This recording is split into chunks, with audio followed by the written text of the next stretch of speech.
Everyone, welcome to Sakshi chem classes. आज हम बात करने वाले हैं फिजिकल केमिस्ट्री के थर्मोडायनामिक्स में से टॉपिक जो कि है आपके पास bond dissociation enthalpy and bond enthalpy.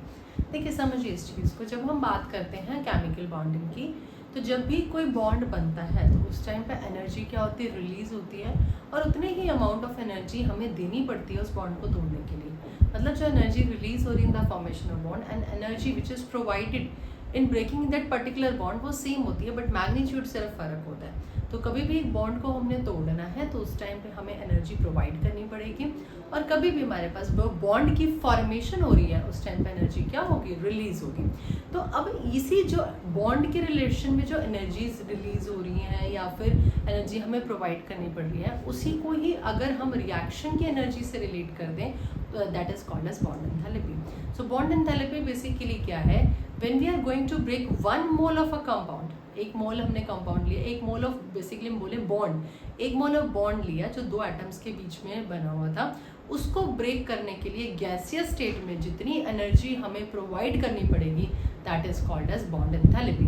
अब अगर मान लीजिए हमने सपोज करो एक CH4 का बॉन्ड है हमारे पास और इसको हमने बॉन्ड को ब्रेक करना है, तो हम पहले कैसे करेंगे, CH3 plus H then CH2 plus H, CH3 को फिर ब्रेक कर दिया, मतलब CH4 से ये ब्रेकिंग हो गई, देन CH3 से ये हो गई, देन फिर बना CH2, इससे टूटेगा तो CH प्लस H, देन हमारे पास कार्बन और हाइड्रोजन के बॉन्ड को इंडिविजुअली तोड़ना है all in the gaseous state, जहाँ तक हम यहाँ तक नहीं पहुँचाते। बट अब हर स्टेप के लिए जो हमें एनर्जी प्रोवाइड करनी पड़ेगी वो डिफरेंट होगी। अब हालांकि हम बॉन्ड जो है कार्बन और हाइड्रोजन का ही तोड़ रहे हैं, बट हर स्टेप में जो एनर्जी है वो डिफरेंट होगी। सपोज इसमें कुछ x1 है, इसमें आपके पास x2 हो गई, इसमें हमारे पास x3 हो गई, इसमें हमारे पास क्या हो गई, x4 किलो जूल एनर्जी होगी। तो हर स्टेप के लिए एनर्जी जो है आपके पास हर बॉन्ड को तोड़ने के लिए एनर्जी डिफरेंट होगी, चाहे हम सेम काइंड ऑफ बॉन्ड क्यों नहीं तोड़ रहे, कार्बन हाइड्रोजन बॉन्ड ही क्यों नहीं तोड़ रहे। ऐसा क्यों होता है, क्योंकि जैसे एक बॉन्ड ब्रेक हुआ तो वो एनवायरनमेंट जो है वो डिफरेंट हो जाता है, उसकी वजह से जो एनर्जी है वो डिफरेंट हो जाती है। तो जब हमें एक बॉन्ड को तोड़ना है, एक पर्टिकुलर बॉन्ड को, और पॉलीएटॉमिक स्पीशीज, यहाँ पर एक पॉलीटॉमिक का फर्क क्या देखो, जैसे हमने हाइड्रोजन और हाइड्रोजन H2 मॉलिक्यूल को तोड़ना है तो यहाँ पर आपके पास क्या बनेंगे, H और H बनेंगे, मतलब दिस इज डायटॉमिक मतलब दो एटम से मिलकर बना है। उस टाइम पे जो हम एनर्जी दे रहे हैं उसको हम बोलते हैं बॉन्ड एंथैल्पी या बॉन्ड डिसोसिएशन एंथैल्पी। अब ये पॉलीएटॉमिक है, मतलब यहाँ पर टोटल 5 स्पीशीज इन्वॉल्व है, 4 हाइड्रोजन और 1 कार्बन है। तो पॉलीएटॉमिक स्पीशीज में क्योंकि इंडिविजुअल स्टेप्स के लिए डिफरेंट एनर्जी देनी पड़ती है, इसलिए यहाँ पर हम कैलकुलेट करते हैं एवरेज बॉन्ड एंथैल्पी। वो कैसे आएगी, x1 plus x2 plus x3 plus x4 divided by 4। So this is called as average bond enthalpy. इसको हम क्या बोलते हैं, एवरेज बॉन्ड एंथैल्पी।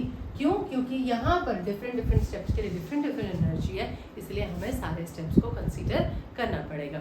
यहाँ तक आपको बात उम्मीद है समझ आ गई होगी।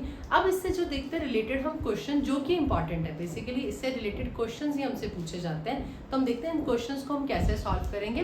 बट उससे पहले अगर हमने बॉन्ड एंथैल्पीज कैलकुलेट करनी है किसके केस में, हमारे पास किसी रिएक्शन की, और वो भी केमिकल बॉन्डिंग की फॉर्मेशन में, so it is the sum of bond enthalpies of reactant, enthalpy of reactant minus sum of bond enthalpies of product. तो जितने हमें रिएक्टेंट के बीच में बॉन्ड तोड़ने की जरूरत पड़ी माइनस जितने हमने प्रोडक्ट में तोड़े, that is your enthalpy change of reaction. तो अब हम जो न्यूमेरिकल करने वाले हैं वो इसी फॉर्मूला पे बेस्ड कर। अब हमारे पास एक क्वेश्चन है, अब हम अपने कॉन्सेप्ट को इसमें अप्लाई करके देखते हैं। तो सबसे पहले मैं बोला गया प्रोपेन जिसका ये स्ट्रक्चर है, आपने बॉन्ड एंथैल्पी चेंज निकालनी है। स्टैंडर्ड कंडीशंस में यूजली आपसे बात की जाती है, नोट आपके पास स्टैंडर्ड कंडीशंस के लिए होता है इज फॉर दिस रिएक्शन। और जो एवरेज बॉन्ड एंथैल्पीज है आपके पास वेरियस बॉन्ड्स की गिवन है, क्यों किस यूनिट में गिवन है, किलो जूल पर मोल। तो सॉल्यूशन में सबसे पहले आपने क्या करना है, इस स्ट्रक्चर को एक्सपैंड करके लिखो CH3, तभी हम बॉन्ड काउंट कर पाएंगे। देन हमारे पास CH2, देन फिर हमारे पास क्या है CH3।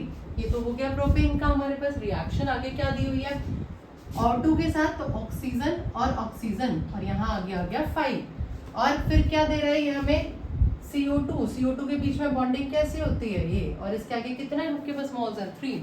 फिर वाटर है, वाटर में OH और H कितने मोल्स हैं 4।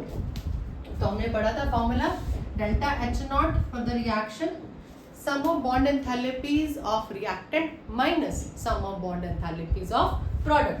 तो देखो रिएक्टेंट में क्या क्या है, सबसे पहले अगर मैं कार्बन की बात करूं, एक और एक कार्बन कार्बन के बीच में कितने बॉन्ड है, one, this one, two bonds, carbon carbon की बॉन्ड एंथैल्पी कितनी है, 347, सो 2 into 347 प्लस अगर हम एक बार कुछ डिफरेंट मार्कर यूज करते हैं इसके लिए, तो हमारे पास उसके बाद कार्बन हाइड्रोजन 1 2 3 4 5 6 7 और 8, तो हमारे पास कितने हो गए कार्बन हाइड्रोजन 8 और मल्टीप्लाइड बाय बॉन्डिंग एनर्जी कितनी थी 414, ये हो गया, प्लस हमारे पास कितना हो गया oxygen, oxygen oxygen double bond सिर्फ एक है हमारे पास और इसके मोल्स कितने हैं 5, सो इट इज 5 into 498 माइनस, ये तो अब तक बात हो गई रिएक्टेंट की।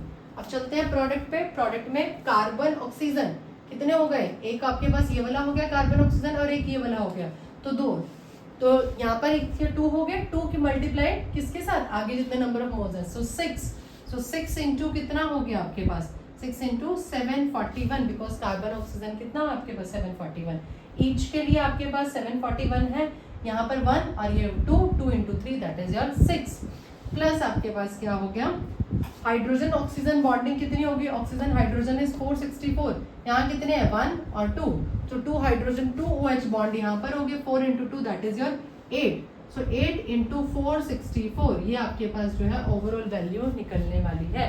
जब आप इसको कैलकुलेट करोगे the answer comes out to be -1662 kilo joule per mole. Solve करके देख लेना, यहाँ पे आपका आंसर आ जाएगा।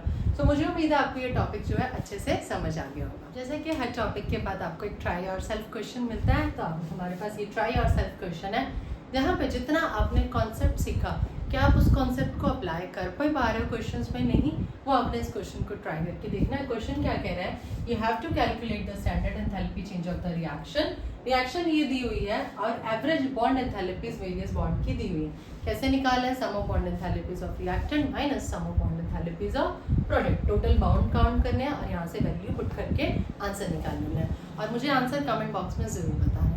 अगर आपको इस टॉपिक से रिलेटेड कोई भी डाउट है तो मुझे नीचे कमेंट बॉक्स में बता सकते हैं, and do not forget to like, subscribe and share my channel.